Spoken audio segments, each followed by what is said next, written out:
All right, guys, pictures up. Pictures up. Pictures up. Let's roll sound. Rolling. Rolling. Sound speeds. Camera speeds. 2. Asham. Take 2. Mark. Set. And action.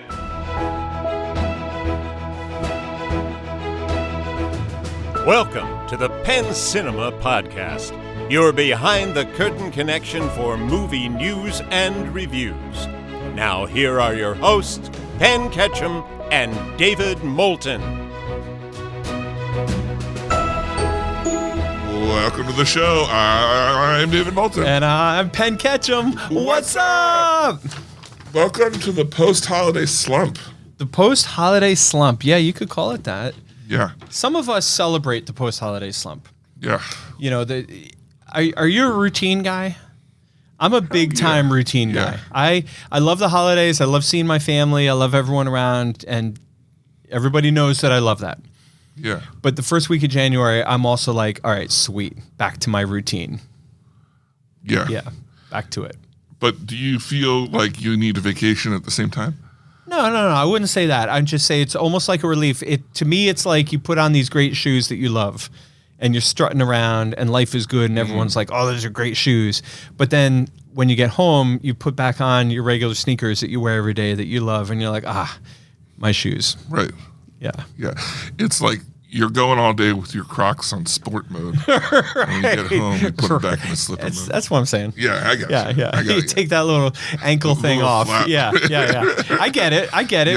Yeah. I know Cool. about Crocs. Yeah, I bet you do. I bet you do. I bet you do. I'm wearing a pair of shoes called UFOs, Oh. which are for geriatrics. Wow. So naturally for me, Yeah. you know, Yeah. they give me some arch support, which is a sentence I never thought I would ever have to say. Back when I was a kid, I was like, Call me Archie because it's never going away. Right. If I told my 17-year-old self that I was wearing UFOs because they have good hard short, I'd tell myself to go fuck myself. Wow. So it'd get pretty complicated pretty I'm quick. the complete opposite. At 13 is when I started wearing like orthopedic arches. Right. Yeah. Well, it just continues my quest to be more like David. Yeah. Everyone strives for it. Everyone strives for it. So we only have a little bit of news today. Yeah. You wrote some things down. I just remembered 2 upcoming things at the theater to talk about. Yeah. So where do you want to start? Well, let's just take a quick look back at New Year's Eve. Okay. Because I think it's safe to say now that when we celebrate 20 years later this year, because this is our 20th year, we're coming up on it'll be our 20th birthday in November. And I think that when we look back over our 20 years and we identify a top 10 individual moments at the theater, Yeah. I'm going to want to include 12/31/2025 as one of the best top 10 nights at the theater. This is, of course, I'm referring to our screening of Stranger Things, which we had on 8 different screens. Every single screen was literally filled up. And the only reason why we didn't have additional screens is 2 reasons. First of all, I do have contracts with other movies that I couldn't get away with. Like you're not going to not play a 7 p.m. Avatar. Right. You know what I mean? And frankly, honestly, a 6 p.m. and an 8:30 Housemaid. You know, because first of all, you wouldn't do that to Lionsgate. But second of all, there's demand for it. You know what I mean? I mean, Housemaid has been a huge success.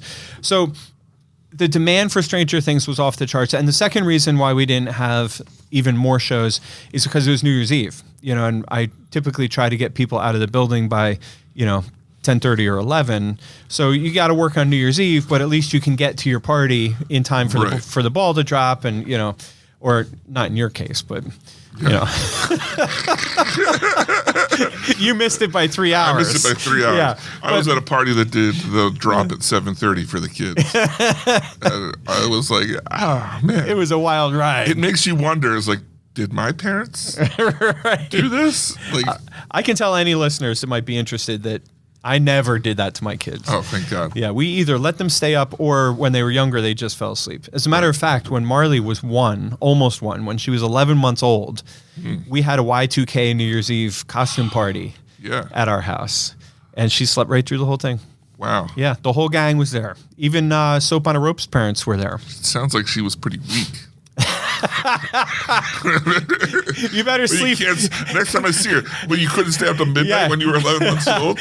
Whatever. Okay. She's gonna be like, and you can't stay up till midnight now, That's not the point. I've done it before. David. You come at Marley. You better sleep with one eye open, my friend. Weak.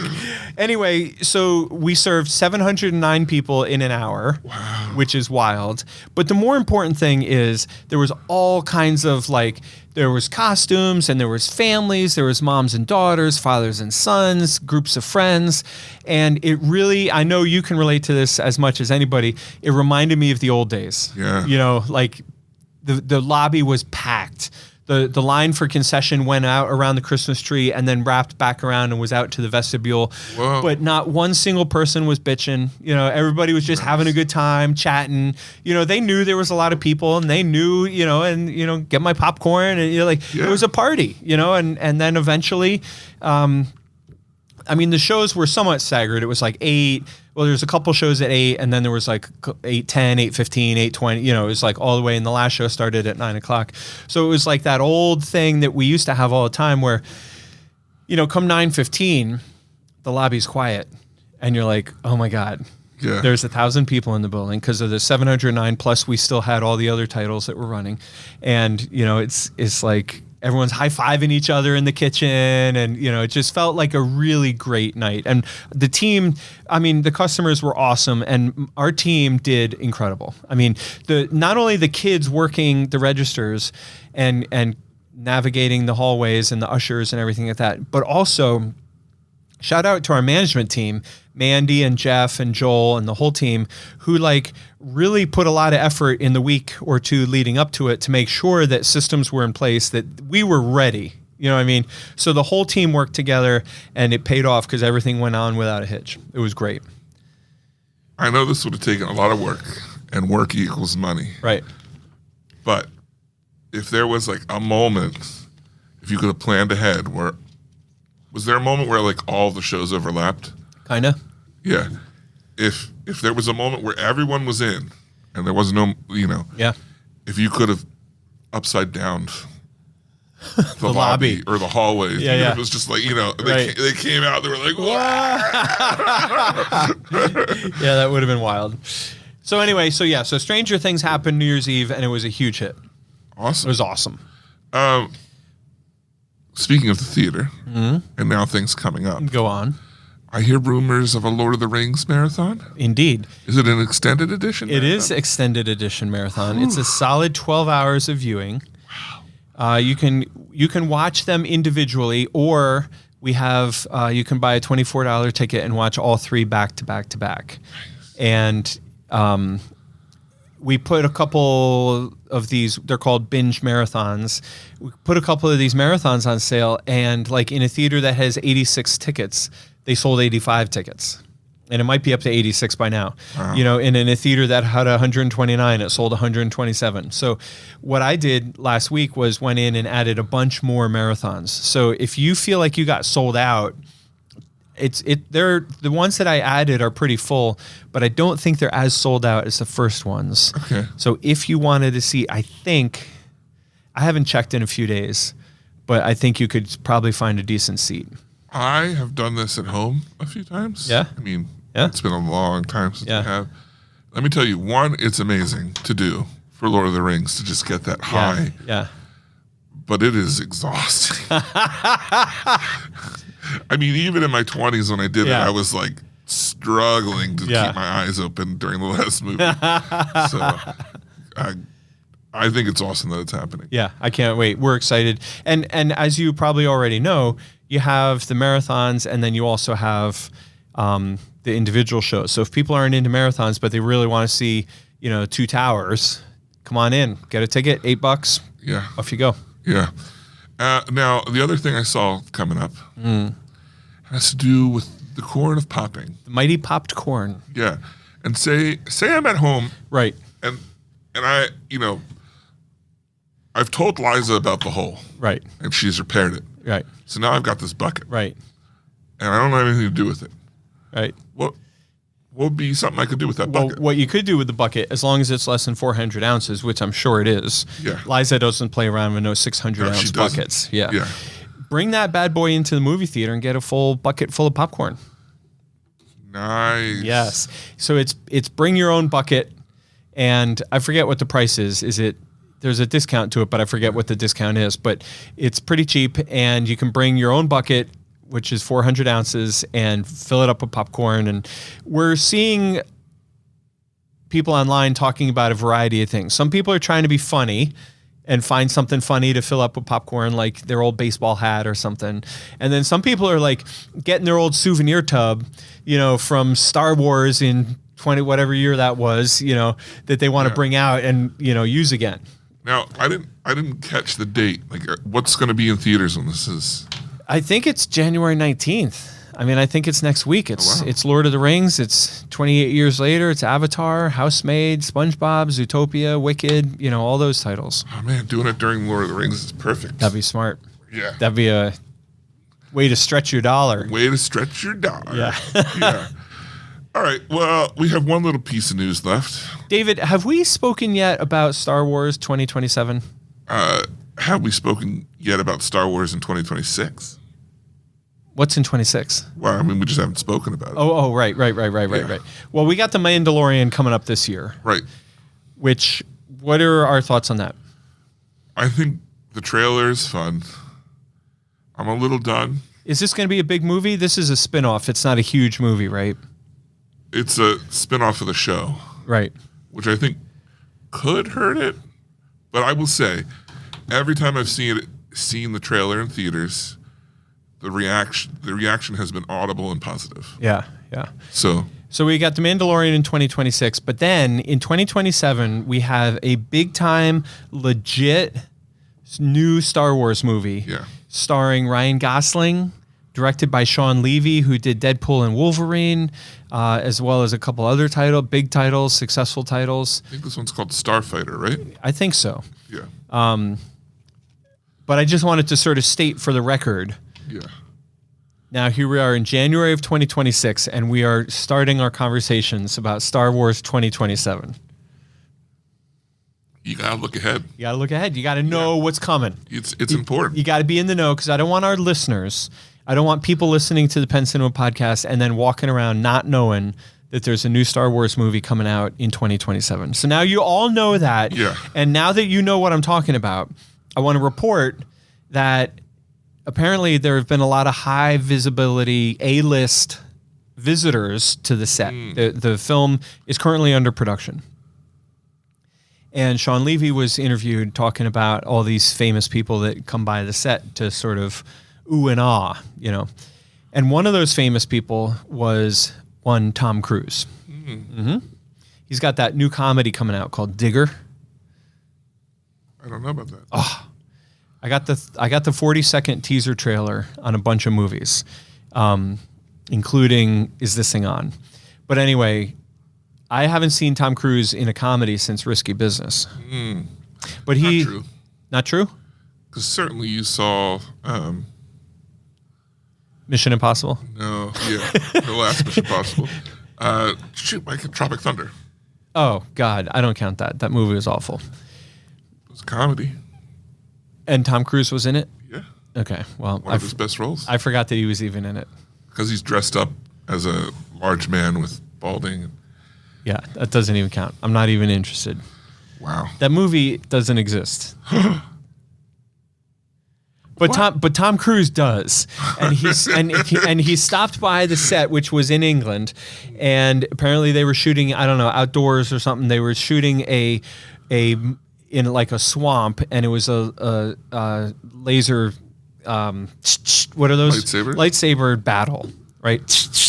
Yeah, that's how they sound too. Right. Yeah. And so they were filming a lightsaber battle, and Sean Levy said to him, by the way, the entire thing is shot. Well, that's not true. I was thinking of something else. I was going to say shot with IMAX cameras, but I'm assuming this movie is going to be incredible in IMAX. But anyway, so Sean says to Tom Cruise, like half serious and half joking, why don't you jump behind the camera for a second? Ho, ho, ho, ho. Well, apparently Tom Cruise jumped behind the camera and ended up filming the entire lightsaber sequence. Wow. Yeah. So now when we watch it, he's like one of the camera operators. Wow. Add that to his resume. This means nothing to me. It should mean absolutely nothing to you. Yeah. I'm not intending it to mean anything other than Well, I've seen this all over the place. So like, I see it only as a fun fact. right. Yeah. And it's a fun little gem. I think when it comes to this kind of news and Star Wars, I think a better version of this is when you hear like, or even they did it in Lord of the Rings many times, where like Daniel Craig was one of the stormtroopers. You know, it's like I got you. you're not going to recognize them, Or care. yeah, or what's his name? Steve Colbert was one of the townspeople in one of the Hobbit movies. Yeah. You know, like you don't recognize them, they don't stand out, but it's a fun, fact. yeah. Whereas this This is the same thing. It's just behind the scenes. All right. I'm sorry I brought it up. yeah, I mean, you should be. And also, pew pew. All right, that is Mr. all Star Trek. the news fit to print. Oh. First one of the year. Going back to That was a little abbreviated because I had to remember what we were supposed to I do. know. Yeah. It's been Did you forever. see the fear in my eyes? Yeah. I noticed it, but like with the snake, I just stood still. Right. And it was, maybe he won't see the fear in my eyes.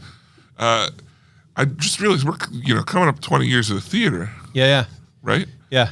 And we've been doing the podcast for almost half of the theater's life. When was our first show? 2018 or 19? We'll put it. We're in year 8 now. Okay. All right. So Welcome to third grade. yeah. And no thing. What's Then I up? can stay up to midnight. All right, David. This morning we have, I think, 10 trailers. I think they were all good, mostly because I picked all of them. Yeah, I think that we've got pretty much all bangers here, except for maybe one. Did we already review that one at the very bottom? The very last Yes. one? We did? Yeah, Okay, so we'll cross out the Odyssey. And did we love it? I'm pretty sure we did. Yeah, because I loved it. Maybe we should just talk about it. You know what? Did it premiere with Avatar? Yeah, because we talked about Avatar. So then, we talked about it. Yeah. The trailer for the Odyssey, if you haven't seen it, go see it because this is now officially, along with my friend Andrew, this is my most anticipated movie of 2026. I think it's going to be a lot of fun. Yep, this is going to be incredible. I think casting looks good. Yep. Visually, it looks good. Christopher Nolan, Yeah. He's only steered us wrong a couple times. like what? What was the last one? Tenet. Yeah. I liked Tenet. I'm not saying it wasn't as good as Inception, but it wasn't as good as The Dark Knight. But that's like LeBron James scores 30 points, and you're like, oh, you only let us down. Yeah. By the way, ladies and gentlemen, today David came ready for the NFL playoffs. Yeah. Really excited, because I could tell because he's wearing a shirt that says touchdown. Yeah, and it's got the guy. Yeah, it's got the taking a guy swing with his bat. swinging the bat. Yeah, he almost got it. He almost got it. Yeah. Yeah. So we have a movie that comes out here next week. Yep. But did it already release elsewhere? No. Or was it pushed back? No. It may have released in London or UK or whatever, but it opens stateside this Friday, January 16th. It's called The Coral. It's from Sony Pictures, or maybe it's pronounced Corral. No. I think it's Coral. Coral. And it's basically a bunch of old guys trying to put a little choral group together during World War II when most of the guys in town are out fighting wars. And I'm not really sure. I got to tell you, let me tell you, I've been on a wild ride with this trailer. I watched the trailer and got so excited. And I watched the trailer because Sony sent it to me and was like, we want to book this movie with you. So I watched the trailer and I was like, oh, this is perfect. And then I watched it in the theater this morning ahead of Is This Thing On? And I was like, it's not as good as I remember it being. I felt that roller coaster while watching it because I saw it earlier this week just by happenstance when looking at what was coming up next week. Yeah. Schedule. And it was like some of the beats of it hit really good. Right. And then other ones I'm like, what are we trying to get at here? Right. And is this a comedy? Yeah, is it a comedy? Is drama? Yeah. And how much of a drama? Is it feel good or is it like Right. am I supposed to be sad? Right. I'm very confused, and now I'm very nervous about it. I don't know. I think it when the trailer that I watched had a release date of like 2 months ago, so maybe it came out overseas. Maybe. Yeah. Yeah. I was like, this must have pushed back or something. But it's got Ray Fiennes in it, right? Yeah, Ralph. Yeah, Ralph Fiennes. Yeah. And it's got a couple other people that you recognize, but you don't know their name. Yeah. The best ongoing joke was I guess he spent some time in Germany. And Yeah. This is during World War II, so everyone's really anti-Germany, but he kind of still treats it like socially uppity. Yeah. He's like, well, it's the Unste Gunste Buste. And they're Right. like, come on with the German. Right. Keep your voice down. Yeah. Yeah. All right, walk us through these next three. Okay, next we have the Avengers Doomsday trailers. I think we touched on, when we did Avatar, we touched on the Steve Rogers Captain America. Which we both said we were a little disappointed with. Yeah, but I remember saying that seeing it in the theater, the crowd was Right. The crowd was going wild. Yeah. I also saw, so that one you see Steve Rogers has a kid in the past, and it says he'll return. All of these are very short. The next one was Thor, which I also had the privilege of seeing in the theater, and the reaction was not as strong as Captain America. It also was an opening night for a movie, but it was still audible and positive. Okay. And in this one, it's Thor talking about how he wants to be a better dad for his daughter and protect her, but also not have to be a warrior all the time. And there's not a whole lot going on. I think this one is a little less lackluster than Captain America's. The third one is probably my favorite of the three, just because of visually it is, and it's the X-Men. And it's sort of the X-Men from Fox, but not quite. You got Magneto giving a speech to Professor X. And then one of the last scenes is a cool shot of Cyclops in the Jim Lee uniform, Jim Lee era uniform, which looks awesome. So I think there has a lot more. I don't know. Have you seen the fourth one yet? No. Okay. I haven't seen the third one either. Okay. Third one, worth your time. Out of all of them, I would say it's the one you should watch since it's actually has pretty much new stuff. The fourth, each of these, so this is an interesting behind the scenes detail. We got all the trailers together, but they are encrypted and locked. So I can't play the fourth one until the fourth week of Avengers. Avatar. I'm sorry, Avatar. Right. Right. So they're locked until their respective weeks open up. Yeah, so it's next week, I guess. Yeah, this coming week. I don't know. I'm psyched. I'm hyped for Avengers. I feel like Disney is putting their good creative juice behind it. It's interesting. After the fourth one plays, we've been instructed to take the Avengers trailers off of Avatar. Oh, really? Yeah. Interesting. But Yes. you're allowed to play them in front of other movies. No, take them off, period. Oh. Yeah, we haven't been playing the Avengers trailers in front of anything except Avatar. That is not true. Ooh, where did you see one? I saw Anaconda, and that's where I saw the Thor trailer. Interesting.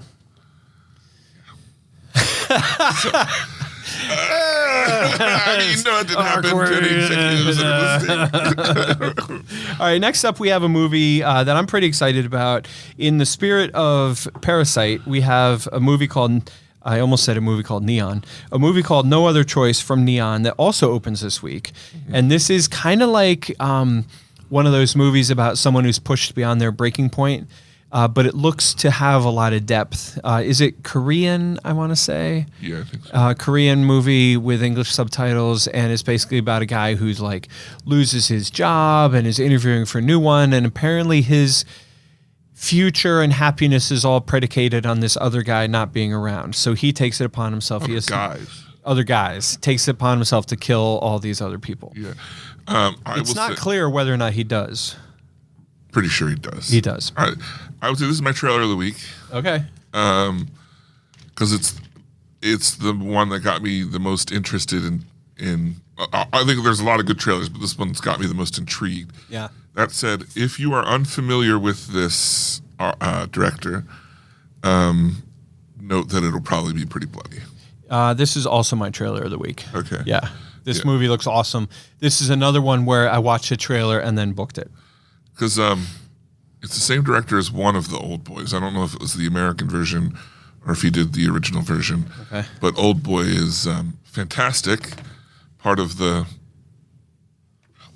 Vengeance, or there's a series of movies that it's a part of that are all the same, where someone's pushed their limit and then does a lot of killing.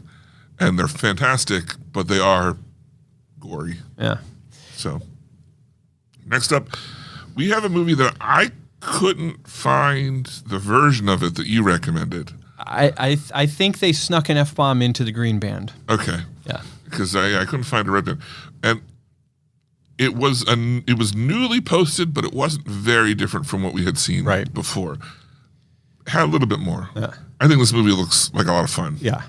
And it is Good Luck, Have Fun, Don't Die, about a guy who maybe comes back from the future to stop everyone from getting brainwashed by AI. And I think the vibe is not far off from Begonia. did you see Begonia? I did. Okay. And the thing with Begonia was I spent most of the movie not being sure if Emma Stone was an alien or not an alien. Right. And with this one, I feel like I'm readying myself to be unclear whether or not the main character is actually time traveling or just a nut with a tinfoil hat. Yeah. I mean, there's definitely AI mind control happening, but whether or not he's from the future, we don't know. Yeah. I think this will also be a lot funnier than Begonia. Oh, absolutely. Yeah. I think this looks like a great dark comedy. It's from Briarcliff, which honestly makes me a little bit nervous because I don't know what their marketing budget is like, and I don't know Briarcliff doesn't make big, huge, successful movies, but Yeah. I don't know if this will play in Lidditz or not, but we'll see. I definitely want to see it. Yeah. Yeah.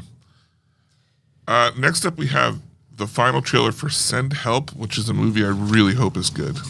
Right. You know? Yes. It could be great. Right.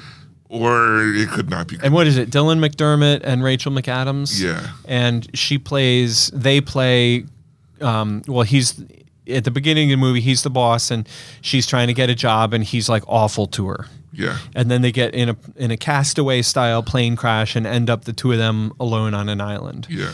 And I think what this trailer added is that she is a big Survivor fan. Yeah. Yes. That's what this one added to the. Yeah. And it added some other, I think, context. Yeah. But yeah, no, this movie, I completely agree with what you said. This movie could be really great. I hope it is. Yeah. Fingers crossed. Want to take this next one? Yeah, so next up we have Undertone, which is an A24 movie, which I was hoping you were going to take this one because I did watch the trailer, but I have no idea what it's about. I think it's about, they receive there's a podcast that listens to basically white noise and then tries to decipher it as being messages from an alien or something. But then what they do is they play this one particular track, they play it backwards, and it actually has messages that are from aliens or the afterlife or something. It's supernatural. Supernatural. It's a podcast where they listen to those recordings of people who go through houses. Is anyone here? Yeah. And they play one backwards, and it has actual dialogue. And I guess the one girl on the podcast reacts to it or calls because they say you shouldn't have called out to her, and doing so invites whatever spirit that was to start haunting her. But it's supposed to be very audio based horror. I think that you know how sometimes I say, "Oh, this trailer looks really good," but it's from this little tiny dinky studio, so I don't, it's probably not going to be a good movie. Yeah. I think this is kind of the opposite. I don't think this looks very good, but A24 makes great movies. Right. So you sort of give it that credit just because of who's making it. This is 1,000,000,000% a movie that I'll never Yeah. Oh, me too. Yeah, absolutely. So Goonies, Jason, you'll have to just let us know how it is. Yes. Please. Next up, we have Death of Robin Hood, AKA Old Man Robin Hood. starring Hugh Jackman. Yeah. and Jodie Comer. Yeah. And just to continue tradition, I clicked play. And then walked out of the room and was like, well, I watched it. I ran to the bathroom. I got an apple. I checked some emails, and the whole thing was running the whole time. And I couldn't be less excited about this movie. Yeah. And I don't even know what studio it's from, so I don't know who I'm offending by saying that. So you should watch this. I did. For real? Oh. It's my runner-up. Oh, you mean actually watch it? Yeah. And like listen to what they're saying and the whole 9 yards? Yeah, it's almost not have it open in another window with the speakers muted. Yeah. Wait a minute. I didn't say I had the speakers muted. Well, it can be assumed. Put on some Grateful Dead. Yeah. Did I a had load the of subtitles laundry. on. I wasn't watching them, but they were on. Right. I don't know, David. You're going to have to convince me because this looked boring. The premise is What's the premise? Robin Hood was a much more violent vigilante Oh, than yeah. we knew. That we knew. Okay. Right? And he is now Old Man Robin Hood, Yeah. played by Old man Jackman. Huge Jackman.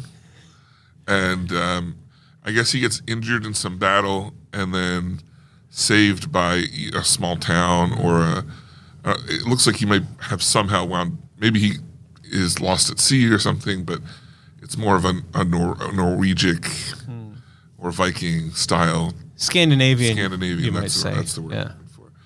I'm looking for. And basically, like, they don't know him, and he has an opportunity to hypothetically reimagine himself, but then Oh, he's going to reinvent himself. the town next door is going to do something, and he's Right. going to be like, I got to protect them. Yeah. And What was that movie with Denzel where Yeah. where he kept being he tried to retire to Italy? and- the vineyard or Yeah. Yeah. what was it, the Saulnier or something like that? Yeah. Yeah. This Yeah. Or literally any Jason Statham movie. Yeah. Yeah. I thought it looked good because I like period piece type of stuff. And this is, I mean, when it started, I was definitely like you. I was like, snore. David, you are all alone on this. Why you gotta bring that up?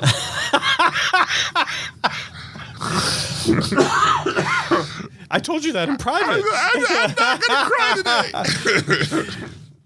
Walk us through this next one because I know you have a sweet spot for the king. I don't remember this movie. Okay, this is Elvis Presley in concert. This is an IMAX documentary from Neon, and it's playing it opening week in IMAX, and then if it's successful, which we assume it is, it holds over in non-IMAX shows. But this is basically, it's an Elvis documentary that centers around his concerts. I somehow completely skipped this one. Yeah. And okay, it's funny when I skip boring trailers. This one I had on and I was doing other stuff. I wouldn't say the trailer was boring, but I was like, it's just another clip of Elvis. Here he is looking handsome on a beach. Yeah. Here he is looking handsome behind stage. Here he is looking handsome in the background. Right. And you can only get so jealous. Right, in a day. exactly. You know, so I don't know. The movie looks fun. I'm probably not going to see it because I'm not a big Elvis guy, but I might see it because I am a music guy, and Elvis is a pretty big deal. I mean, He played music. We've talked about this before. Aren't we saying the lineage is Elvis, Beatles, Michael Jackson, Taylor Swift? Yeah. Yeah, I mean that's the high points of the music industry. So I'll probably watch it. I didn't watch the trailer, so I don't know, but I probably won't watch it because I'm not that big of a fan of Elvis. Last but not least, we put one on there. This is not yet booked, but it will be. The movie is called Scarlet from Sony Pictures Classics. Am I correct in saying this is anime? Yes. Yeah. And it's from Studio Chizu and director Mamoru Hosada's latest film. Yeah, who previously did The Boy and the Heron. No. I don't know, some other Studio movie Ghibli. with people He screaming did and crying. Belle. I don't think that. I don't remember if you watched Belle. I did not. The last anime movie I've seen was Boy and the Heron. This would have been before that. Yeah. This movie looks good. I did watch a trailer. It seems to have am I correct in it has some kind of time travel element? Yeah. And there's Yeah. like future past type of back and forth. Some sort of girl's in she's a princess and she's in a battle, and somehow thousands of years later or Right. hundreds of years later she wakes up at the scene of the battle, but it's current day. Yeah. This looks interesting to me. I think it's very pleasing to watch. You know, it's like all anime. It's bright and very well done. And yeah. Does it have an English dub coming? Or is it- I did not see one, no. Yeah. I'm a bit torn on the animation style. It's not that I'm not going to say that it's like, it looks very pretty, but I'm just not a huge fan of this particular style of animation where it looks hand-drawn, but then it's hand-drawn on top of a 3D model. I'm just not a huge fan of that. I can be swayed if the story's good enough. So maybe. The story's quite interesting. Yeah.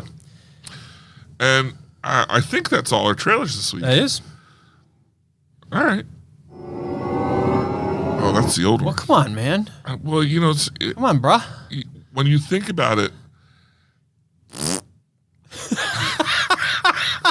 Fergie's 2008, and I'm very clearly 2000 and late. So, 2000 and late. yeah. Oh my God, David, wake up. You know what we forgot to talk about? What's that? We forgot to talk about this being our first ever annual Brunchy Brunch special. Oh, yeah. Yeah, David and I are here drinking mimosas. Yeah. You know, it's the crack of 11:30 a.m., which was tricky for David. Yeah, I was like, you sure you could handle me that early? All right, this week we're not reviewing any particular movies, although we are taking a look back into what I think was a pretty spectacular year. I honestly went back and looked, and I was pleasantly reminded of how many really good movies there were this year.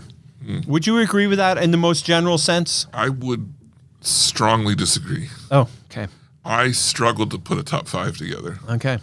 Now, I want to give that a caveat. I also missed from September through December. Right. So there may have been some really great bangers there that I'm just totally not. Where were you in August? You were watching movies in August. I was watching movies Oh, in heck August. yeah, you were. I don't. Big time. There Yeah. were some doozies. Remember Honey Don't? I didn't see that one. Because you suck. Right. No, this is why I had to go in the hospital. Oh, right. They were like, something's wrong Right, with this something's dude. wrong with this guy. All right, before we get into our top fives, a couple little interesting stats. The movie theater in Lidditz, Penn Cinema in Lidditz, played 358 different titles. Wow. That's a lot. That is a ton. Now, that does include all the re-releases and one-offs. So even I didn't go through and like count out and take them out, but I think it's safe to say we played 250. Wow. Which is still a shit ton. Which is wild because like, and I'm sorry, I apologize to folks who've heard me say this before because I've said it a million times, but like, I literally run the theater and could go back and name probably 10 titles. Maybe if my life depended on it, I could come up with 15 or 16 titles. Right. That means there are 234 titles that are forgettable. And to add to that note, you host a podcast where where Right. potentially you have watched 52 movies. Yeah. Yeah, 50 to 52. Yeah, call it yeah. 50. Yeah. Okay, so anyway, our top 5 grosses. So in other words, these are not my personal top 5. These are the top 5 highest grossing movies for Penn Cinema in Lidditz were number 1, Wicked, which breaks with the national trend. Number 2, Minecraft. Number 3, Superman. Did you even remember we had a Superman? I forgot. Yeah. Number 4, Lilo and Stitch. And number 5, big time in Lidditz, our friends will be proud, Brave the Dark. Nice. Yeah. So Brave the Dark was our number 5 highest grossing movie, which is exciting for us and for our friends that make films. Domestically in across America, the top 5 movies in 2025 were Minecraft, thanks to the chicken jockey. Lilo and Stitch, thanks to the incredible storyline. Superman, Jurassic Rebirth, thanks to Scarlett Johansson. And Zootopia 2. That was a trivia at my New Year's Eve. Everyone was like, what was the best movie, the biggest movie of the year? And I totally didn't even clock Zootopia 2 came out. Right, because you were in the hospital.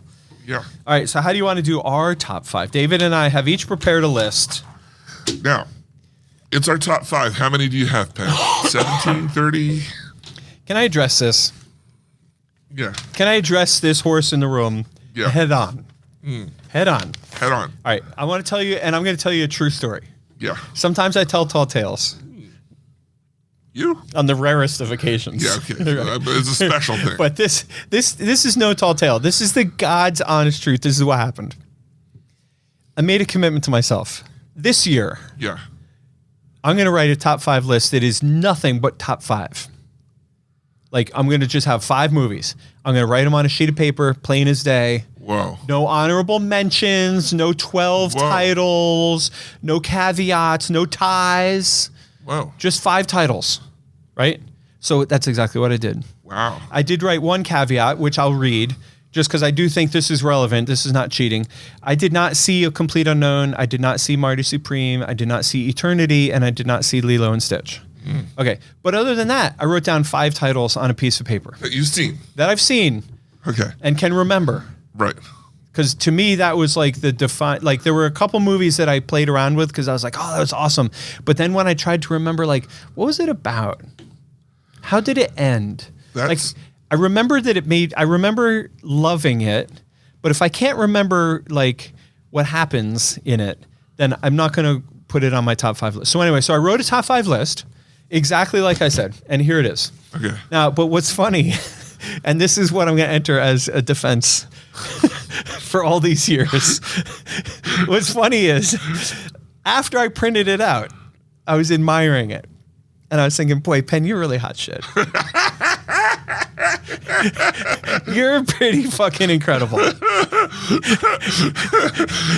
Can you see where this is going? Yeah. Where do you think this is going? You were like, you liked even more movies. I People thought should I know was about. pretty hot shit because I stripped it down and only wrote 5 titles on the piece of paper, printed it out, had it ready for the show, and then as I was preparing my notes, I realized my list of 5 movies is actually 6 movies long. So you didn't add any, you just had 6 on it. I just had the 6 on it. I literally wrote a 5 title list with 6 titles completely out of my control. Right. I'm an innocent victim here, David. I think this might be what they call a psychological problem. It could very well be a psychological problem. Yeah. Also, you should get someone to double check all of your math. Right. All right, so I'm going to cross number 6 off my list, and then you tell me how we want to do our top 5. Number 6 on my list was Mission Impossible Final Reckoning. Okay. Now, I want to say I agree with you. I think my list might be a little bit more harsher. It felt harder to put together because there were good movies this year, but I was like, all right, to be in my top 5, it has to be a movie that like really got me excited. And while there were good movies, it just felt really difficult to say there were movies that like really got me pumped. Yeah. Like, previous year, I don't know if you remember the movie Daddy-O. Is that the one where they're on a bus? Sean Penn's driving the bus, and Aubrey Plaza, if it goes below 60 miles an hour, she blows up or something like that. Yeah. That's it. Yeah. Just kidding. It's Daisy Ridley in the back, right? Yeah. And if they slow down, she'll poop her pants. That's what it is. Yeah. So with that, I was like, what I did is I looked at a list of the movies that came out this year, and then I went back and I was like, well, I just feel like something's missing. Like I was struggling to get 5. So then I looked at the movies that we reviewed in 2025, which means that I saw it in 2025. Yeah, right.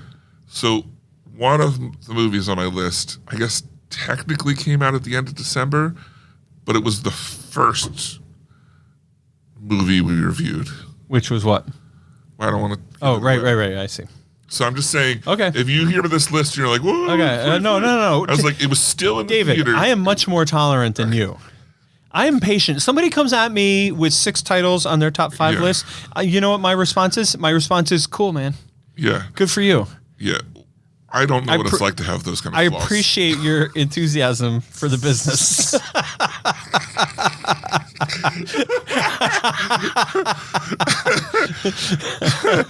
All right. Okay. So you want to come at me with a 2024 title? You know what? That's cool, man. It was in the theaters in 2025. I appreciate your That's what I enthusiasm saw. for the business. All right. Let's start at 5. Okay, number 5. Okay. Sinners. Oh, excellent movie. Yeah. I thought this movie was a really good look at the time period. I thought it was a nice turn on vampires. It was creepy. It was sexy. It was weird. I'm going to take it a step further. Sinners was a great movie. It was so great. That's my number 2 movie. Don't give it away. Oh, don't. So if we have a tie, okay. So my number 5 movie was Honey, Don't. Okay. I remember thinking about this movie, the same thing I think about my number 4 movie, which is that neither of these movies, they were both relatively short. Mm-hmm. You did not know what was going to happen next. And neither one of them wasted a minute of screen time on anything other than advancing the plot. Key to Penn's heart. Short. Short Keep it short. and have an interesting story.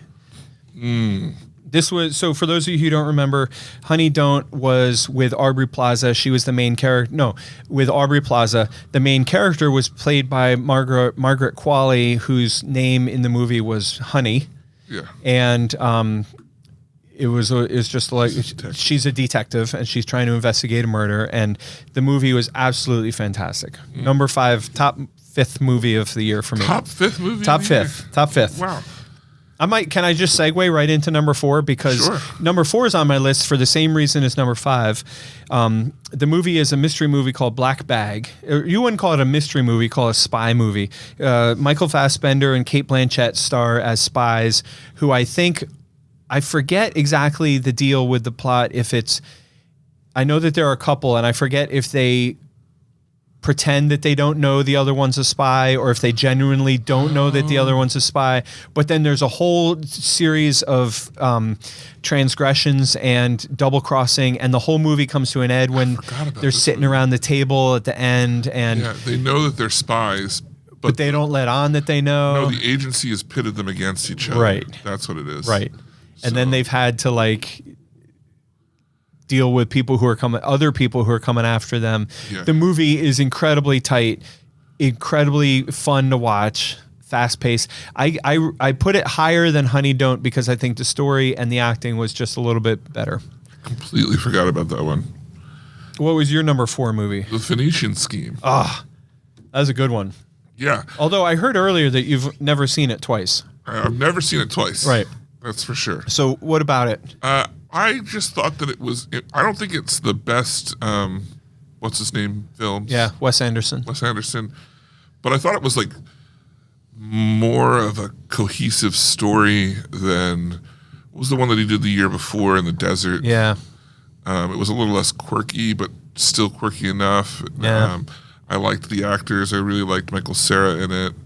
I like Wes Anderson, and I liked The Phoenician Scheme, but it didn't make my top 5, and it probably wouldn't make my top 10 because I can't handle directors who, every single frame of every Wes Anderson movie looks like a Wes Anderson movie.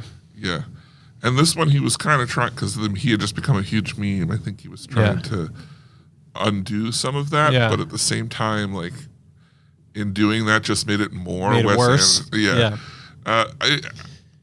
I when I look back at movies that from 2025 that I would watch again, this is on my list, and that's why it makes Yeah. four. I would watch any of the movies on my list. I would watch again. Nice. Yeah. So I'll take us into number 3, and it's a delight to have this one on here because it's a genre that does not make my best of movies very often, Okay. and that is The Naked Gun. Okay. I thought this was a good callback to the original Naked Gun movies. I thought it was entertaining. I have seen it more than one time. I'm not saying that it's the best comedy I've seen in forever, but it's the best dumb comedy I've seen in a long time. I actively disliked Naked Gun. I know. I remember. Do you? Yeah. Yeah. Because you were like, I couldn't watch it with a 13-year-old or something. It was so. I was so like whatever. I don't know. I would put Naked Gun on my list of disappointments. Really? For 2025. I think it lived up. No, to me. It did not. Number 3 for me was an actually good movie. Unlikely. Starring Brad Pitt. Well, let's see if we get all 5 of your movies or movies that I haven't seen. Okay. Number 3 is an actually good movie starring Brad Pitt called F1. Okay, I did see that one. You did. And you liked it, right? I thought it was good. Yeah. It wouldn't make my best of list. I saw F1 with a couple different people, and this is just such a good movie. I would immediately go watch it again if this afternoon somebody's like, hey, you want to go watch F1? I would. Interesting. Matter of fact, I might book it again. I would recommend it to someone, but I'd be not have. You know- I would not have to have any other plans to watch it again. I will say this about F1. I'll give you like just a little bit of credit here. Yeah. Just a smidge. Just the tiniest iota. Yeah. Just a little bit. Just a little bit. One of the things I liked about this movie is that it was so straightforward. Yeah. Like it was not trying to be anything special or anything fancy. And actually, same with Honey Don't, same with Black Bag, and now we're on F1. What I loved about this movie is it was fast, it was exciting, it was a little bit longer, contrary to your earlier comment about my taste in movies.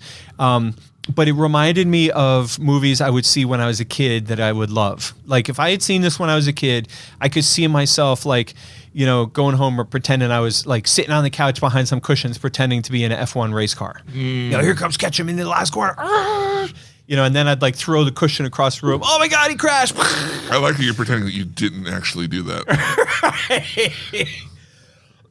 David, I told you that in confidence. Yeah, well, I said I was alone for that one movie.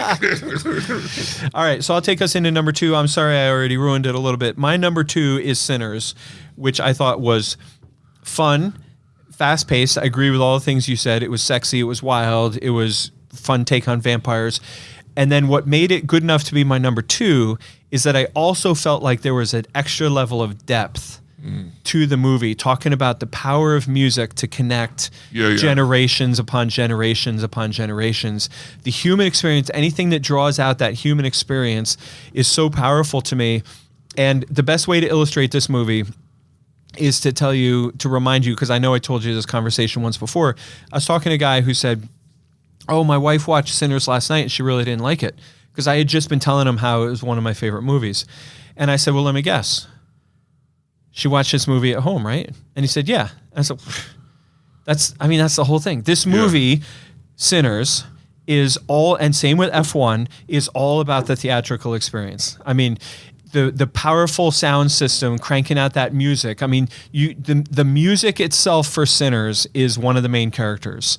And to watch this movie at home, you're not watching the movie. You're just not. You're not having the same experience. You see it in the theater and you get it. You know, and it's powerful and connects.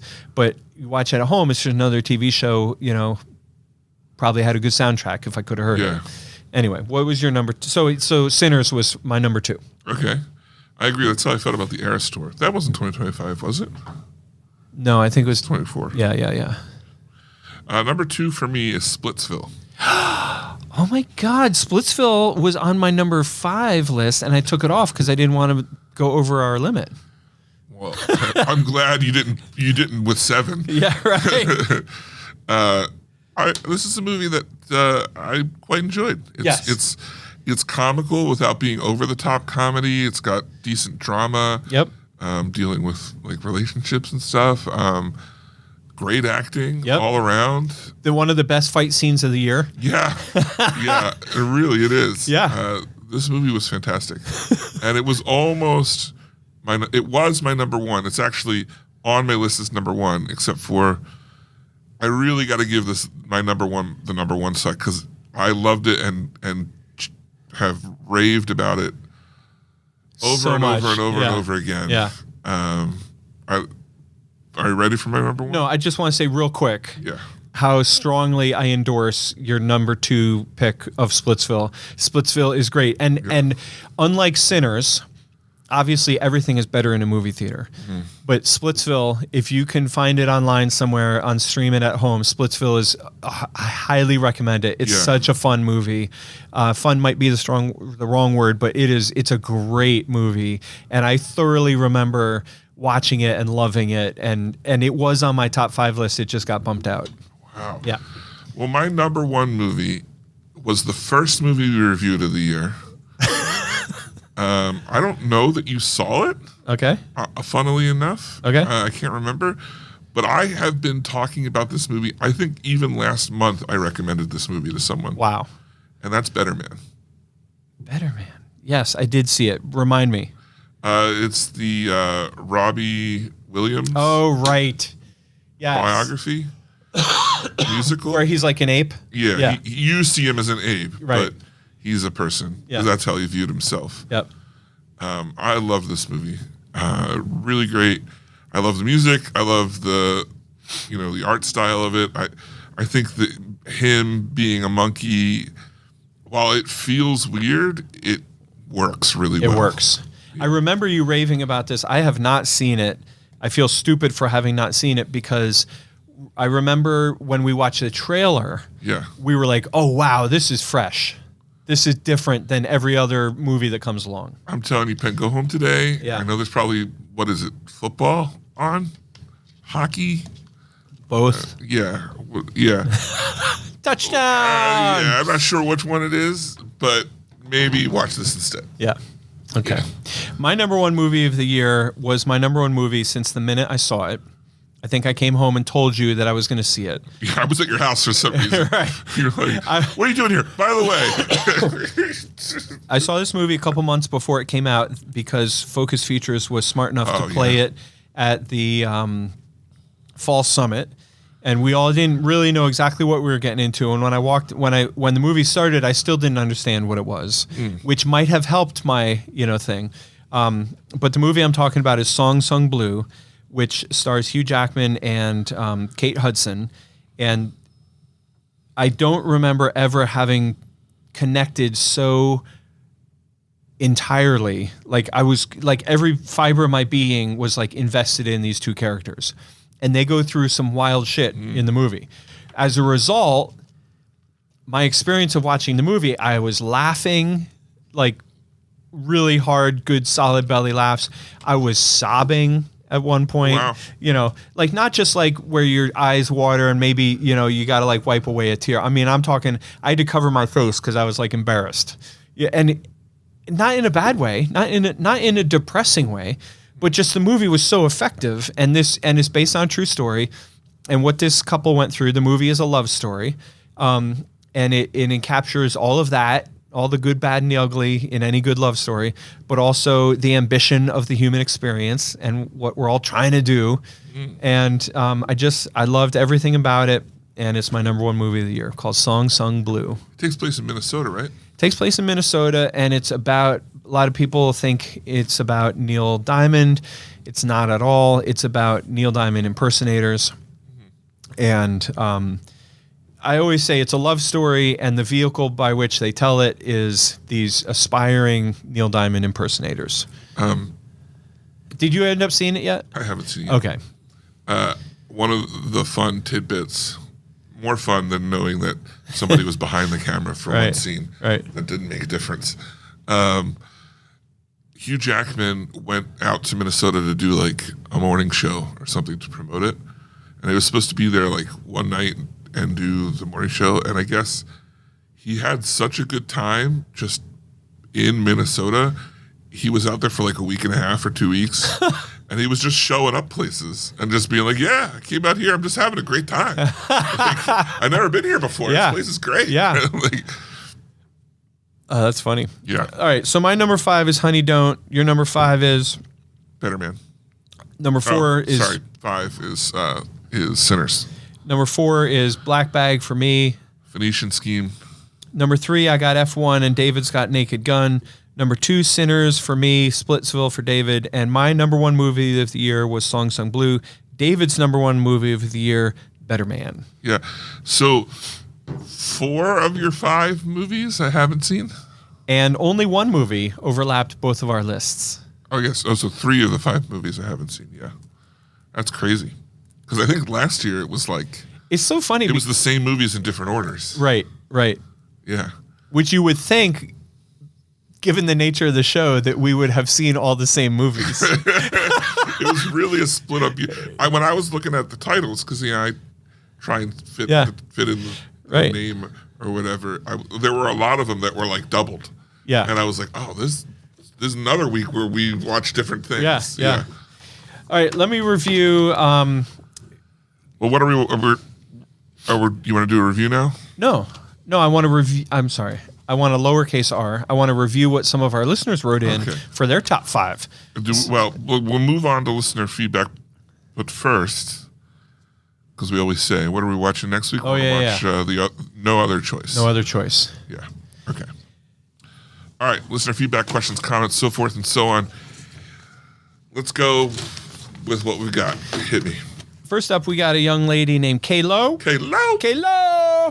Kaylo wrote in, "Hello, good sirs. David, I'm glad you're back." Thank you. I think everybody's glad you're back. Thank you all.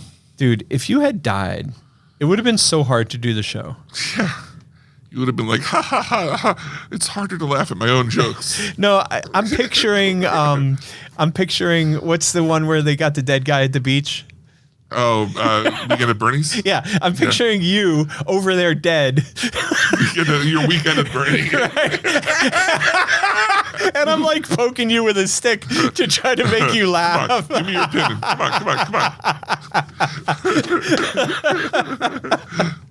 Oh my God. All right. Kayla writes in, "David, I'm glad you're back." Penn editorializes that we all are. Kayla goes on to write in, "I am writing to share my top 5 movies of the year. I was a loyal Letterboxd user this year in preparation for this very moment so that my top 5 would be clear. I watched a lot of movies this year, so I have a list of my honorable mentions." At a girl. She was obviously raised by somebody who struggles with With the confines of list. the confines. She's not going to be kept down by some arbitrary list requirement. I've seen like Santa's list. Yeah. How it's just this big scroll. I imagine like when you guys have to decide what's on the grocery list, it's similarly like a mile long. When Kayla and I decide on a grocery list, it's us at the store going up and down every aisle. Ooh. Yeah, exactly. All right, so before we get to her top 5, she also watched a bunch of movies that she had never seen before. Either recommendations from her friends or recommendations from her family. And so here is Kayla's top 5 of old movies that she had never seen before. Number 5, Young Woman and the Sea. Number 4, She's Out of My League. Number 3, Bombshell, which she put on there because it, quote, has an incredible ending. Number 2, Eat, Pray, and Love. And number 1, The Godfather. Whoa. Yeah, she put Godfather as her number 1 movie, and she said, "I've really been sleeping on this movie. It's awesome and was fun to watch in the theater." Wow. Now, as her parent, do you feel like this was a failure on your part? In what sense? That one of your favorite movies she'd never seen? No, not at all. Well, maybe that's how it's perceived by others. I'm not sure I had seen The Godfather until I was her age. Oh, well, I guess that makes sense. Yeah, Well, I mean, she's just a kid. Now, if she had gotten up into her 50s and hadn't seen Godfather, yeah, right. then we got to have a conversation. God, I got a couple more years. Yeah, I've seen it. Her top 5 for this year. Number 5, Taylor Swift's Release Party, which she loves seeing behind the scenes. Number 4, Lilo and Stitch. She laughed and cried. Especially, she said the movie is very sweet, especially for someone so close with their sister. Number 3, her top number 3 movie of the year was Song Sung Blue, which is, quote, exactly what a movie should be. Oh. Number 2 was Wicked for Good, which is beautiful and covers so many topics. And her number 1 movie of the year, she hit me with this, which is why I mentioned in my top 5 that I hadn't even seen it yet. Her number 1 movie of the year was Springsteen. What's it called? No Place Home or No Way Home or something? Something like that, yeah. And she said it was incredibly wholesome and a beautiful message. So, yeah, that's her top 5. You got our lunch meat guy? Yeah, straight off the lunch meat. What I gotta say, I recently changed positions at work, Oh, yeah. and I am sitting in a new area. Oh, I thought you meant like you were on a recliner and now you're on a stool. Well, it's similar. Right. My desk spot changed. Yeah. Okay. And now I'm like just an aisle away across from, Oh, my God. from Tony Baloney, Oh, the man of boy. lunch meat. And I'm telling you, some days it's just like I'm so hungry. Just Yeah. the wafting Right. of like Constant lunch meat smell that coming from him. I'm just like, I'm so hungry. But so Tony says, look, I totally forgot my top 5 movies this year. I'm sure Penn and David will change mine. So I've emailed 2 other listeners my list to secure them. Not that it'll do any actually good. These are the movies that I have actually seen, Penn. No honorable mentions. However, there are 2 late entries for the end of the year. Number 5, Superman. Number 4, Thunderbolts, which I almost put on my list. Number 3, Mission Impossible. Number 2, Weapons. And Weapons. Number 1, F1. Weapons was good. Number 1, F1. Very good. Yeah. He says he's yet to see Stranger Things, the finale, or Avatar. I saw Stranger Things in 2026, Fire and Ash. so I'm not going to count it on my list. But honestly, even if I had seen it on New Year's, I wouldn't have put it in my top 5. I mean, it was great, as I already mentioned. But Yeah. did you consider putting any of the Marvel? Like I considered Fantastic Four, Early Beginnings or whatever it was, Family First Steps. I remember I really liked that movie. That was a lot of fun. But in hindsight, I just didn't feel right. It wasn't. I thought I debated Thunderbolts. Yeah. Because I think that's one of the better Yeah. Marvel movies since Endgame. And the only thing was it was fine, but it just wasn't special. Yeah. So Tony signed off his letter by saying, Tony Baloney, who eats macaroni and sits on a pony. Yeah. And ain't phony. That's true. Right. And that is no that's true. baloney. Now, none of you will know if we change his list. Yeah. Unless you're one of those 2. Nick Landis Plane already writes in Happy New Year. Or no, I'm sorry. He wrote in Happy New Year. Oh, hold on a second. Can you fly this plane and land it? Surely you can't be serious. I am serious. And don't call me Shirley. I have a question for some of our other listeners. Yeah. Does the Mystery Gobble think he's seen 5 movies this year?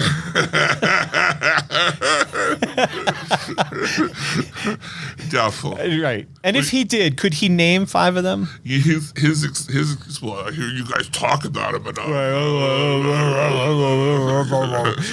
His thing is like, doesn't my listening to the show excuse me from having to watch the movies? I take that as a compliment, though, because what I hear is he just feels like our reviews are so good. So in depth And cutting edge that and entertaining. Obviously. He clearly doesn't even feel the need to watch the movies after Here's having. a man who can't get enough of the Penn Cinema podcast. So much so that he plays it at double the speed so he can listen to it twice as much. Right, exactly. Yeah. That's the only reason I could think of. Yeah. Right. Nick Landis Plane already writes in, Happy New Year. Here's my top 5. I like how he says, I've seen so far. Well, he wrote I guess this he wrote it in around Christmas time, right? Yeah. There's a little bit of time. Okay. Number 5 was Hamnet, which you and I both missed. Yeah. A lot of people said that was really great. Number 4, Sorry Baby. Do you remember this one? This one was on my top 5 list and got bumped out, and I could be talked into swapping Sorry Baby out or swapping Sorry Baby in and taking out Honey Don't, because I do remember Sorry Baby was an incredible movie. What was this? The girl's lonely. I forget who dies. It's either her mother or the her cat. boyfriend. Yeah. She has a cat, and it's real quirky, and it's a beautiful movie. That's part of why I wasn't on my list, because I couldn't exactly really remember. It was too pretty and you got jealous. Yeah, something like that. She got the job teaching. I forget, but I remember that it was a great movie. Maybe I should go rewatch it. Number 3 for Landis Plane is Marty Supreme. Number 2, One Battle After Another. That was a great movie. One Battle After Another is a great movie. Maybe I should have put that in my... I haven't seen it. I wanted to watch it, but Yeah, it's really wasn't able to yet. It's really good. And Nick's number 1 movie is Sinners. Yeah, a lot of people love Sinners. Excellent movie. It's getting re-released later this month. Maybe I'll bring it back. Nick goes on to say, including re-releases, I saw 68 movies in the theaters, with 47 of those being at Penn Cinema. Thanks for a great year, fellowship, and love, Nick Landis. And last but not least, we have a new listener that we've never heard from before. Not Chevrolet, but Fordo. Yeah. Yeah. So I can't wait Fordo. to hear what Fordo has to this say. is totally not me. Not Chevo. Yeah. And let's see here. This will take just a second for me to get my Ducks in a row. ducks in a row. But we have a new opening provided by Frodo. And if you'll humor me, we will do it this time. And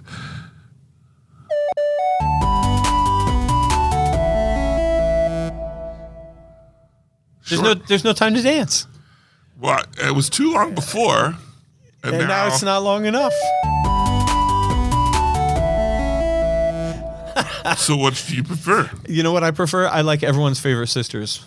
Yeah, which is just as long. Right. Just as long. Anyway, so that's from our girl Frodo. Frodo! She says, I don't have a top 10. I'm not going to lie.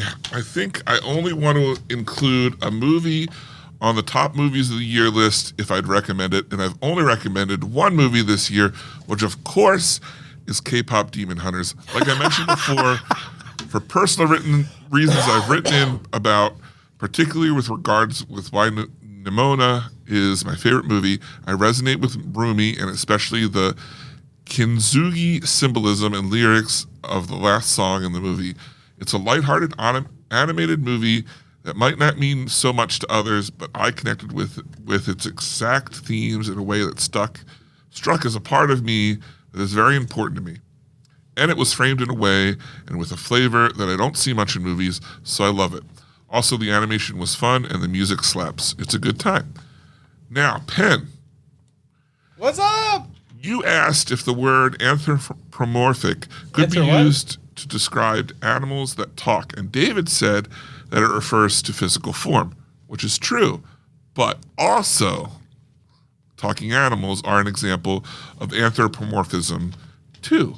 So in a way, you're both right, which means what it means is more generally that something has or is given human attributes or behavior or appearance or a sapience, like somebody who thinks that a bug that bites them is doing so out of mean spirit or malice is anthropomorphizing an animal with something that isn't in reality, or an animated feature, sure, like Beauty and the Beast. Neither of you is wrong. The cosmic scales remain in balance. Huzzah.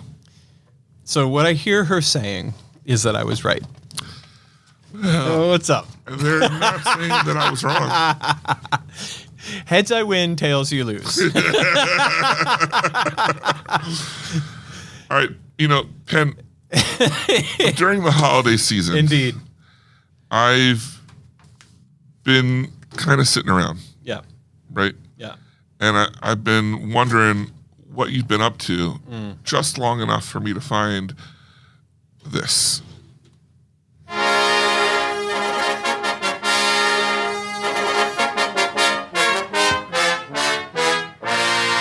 Oh, I got a new ditty. Yeah, my new smooth operator. I got a lot going on. Oh my gosh.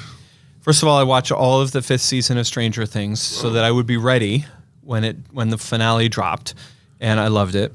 This morning, Amy and Becky and Dudu, or Becky is Dudu, Amy and Dudu and Mike, Uncle Mike, and Kayla and Lauren. Lauren is an avid Letterboxd user. Okay. We all came in early and watched Is This Thing On? Starring Will Arnett and Laura Dern. Okay. Highly recommend it. Absolutely loved it. I gave it 4 stars. Kayla and Amy and I started watching The Traitors. Are you familiar with the show? I forget what platform it's on, but it's basically like TV, and it's all these like D-list celebrities who are like, this one guy's on it because he's famous because he won Big Brother like 10 years ago or last year. I don't know when. But anyway, The Traitors is ridiculously bad, and I can't wait to go home and watch more of it. I watched the first Greenland movie. I'm watching 11/22/63, which is an interesting time travel series starring James Franco about a guy in modern times who goes back in time to try to solve and prevent the JFK assassination. I was also sick earlier this week, and while I was down and out, I got started watching Band of Brothers. Oh. Remember that old World War II show on HBO? I watched the entire season, or the entire series. It was a 10-part special. I was really sick, so I had that kind of time. Yeah. But you didn't finish reading Dune.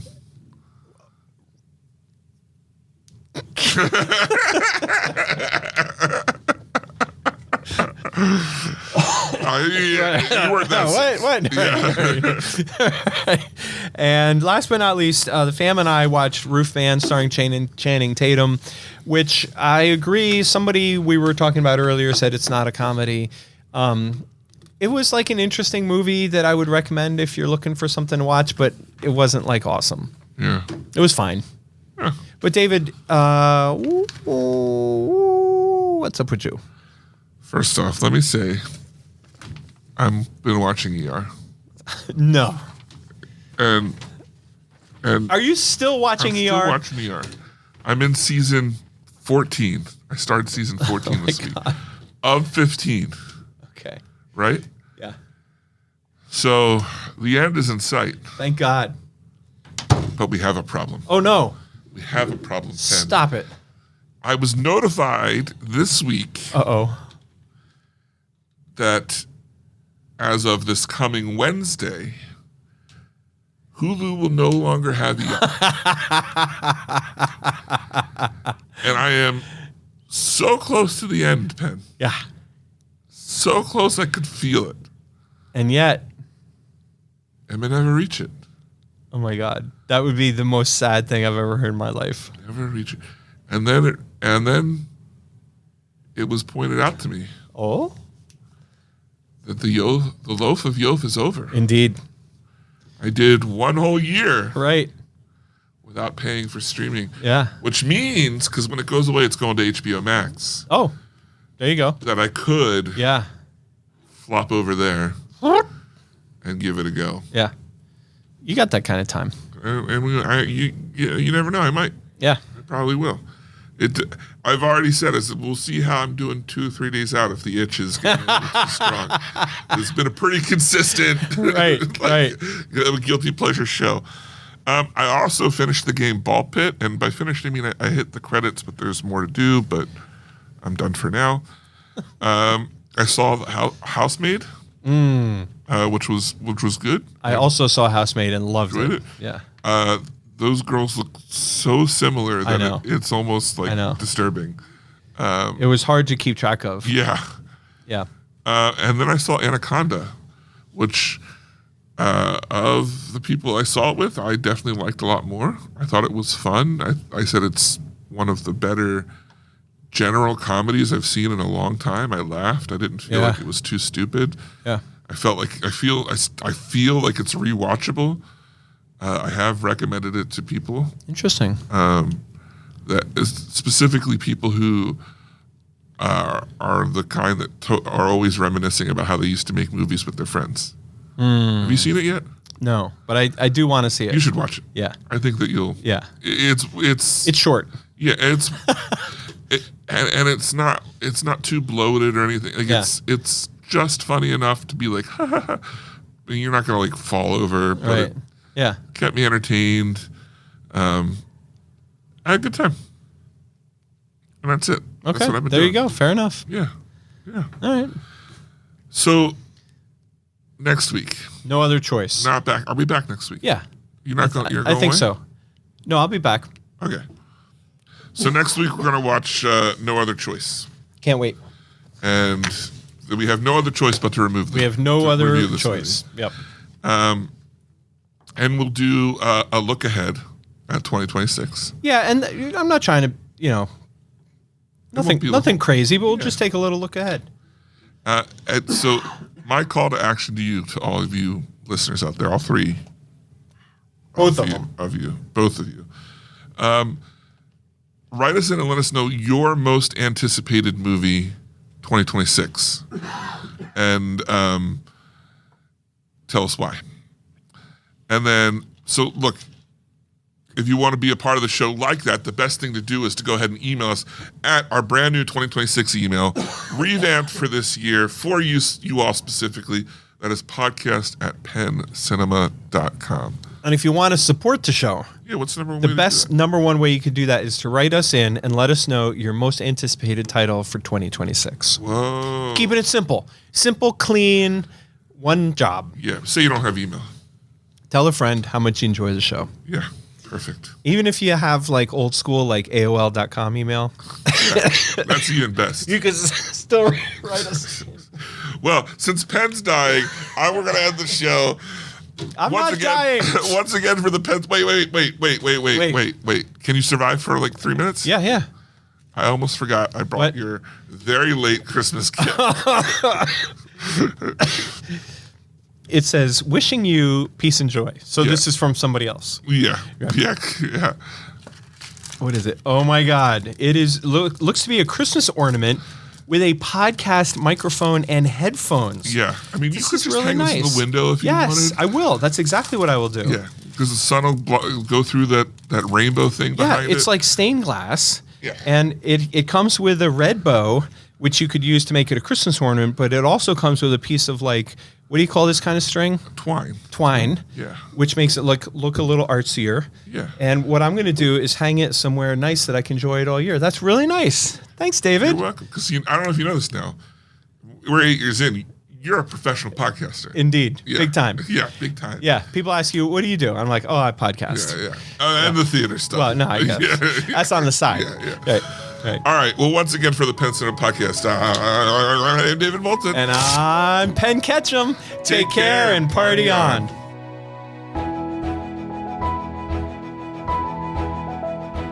Thanks for joining us this episode. Our hosts would love to hear from you.